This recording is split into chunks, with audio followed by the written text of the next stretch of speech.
Bonjour, je m'appelle Lydia, en classe C1 dans l'école française de Thessalonique. Aujourd'hui, je vais vous présenter quelques livres que j'aime et ma maman me les lit. Maintenant, on va sur le premier livre. Regarde. C'est pour la maternelle trois très beaux livres que j'aime beaucoup. Le premier, c'est Histoire de Babar, le petit éléphant. C'est avec un petit éléphant qui s'appelle Babar. Les trois petits cochons, c'est une histoire très rigolote. Et c'est pas les trois petits cochons que vous connaissez. C'est quelque chose de très rigolo. Et après, c'est Dinomir qui fait un gâteau. Dinomir est un géant qui a un petit copain enfant et ils vont faire un gâteau. Et c'est une série. Et notre maîtresse qui s'appelle Madame Vera nous l'avait donné au CP. Maintenant, on passe au deuxième. Ici, c'est l'oiseau de pluie. C'est une histoire qui parle de Banioum en Afrique qui a mis un oiseau dans une cage. Et l'oiseau, depuis, il a arrêté de parler, de chanter. Et il a arrêté de pleuvoir sur son village.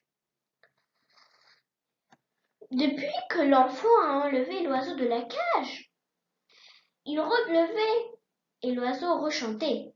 C'est un livre un peu émouvant. Et je vous dis, vous pouvez le prendre. C'est pour les plus grands, mais ok, c'est beau, c'est très beau ce livre. Ici, c'est un livre très rigolo, La souris de Monsieur Grimaud. C'est Monsieur Grimaud, un chat aristocrate qui va dans un restaurant pour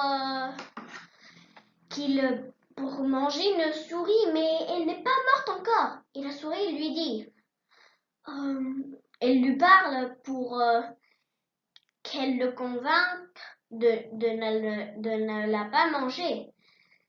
Et la souris est plus intelligente que Monsieur Grimaud.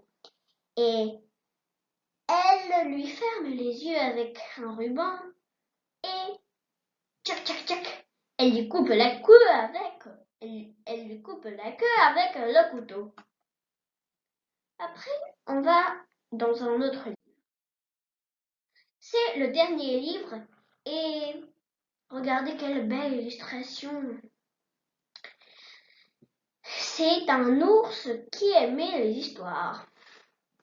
Je vais vous lire deux petites pages et vous pouvez comprendre, c'est très émouvant. Un jour, au feuilletant dans des buissons, un jeune ours découvrit un morceau de papier. Il l'observa avec attention. Il renifla les petites inscriptions qu'il portait. Puis l'ours le prit entre ses dents et le rapporta dans sa caverne.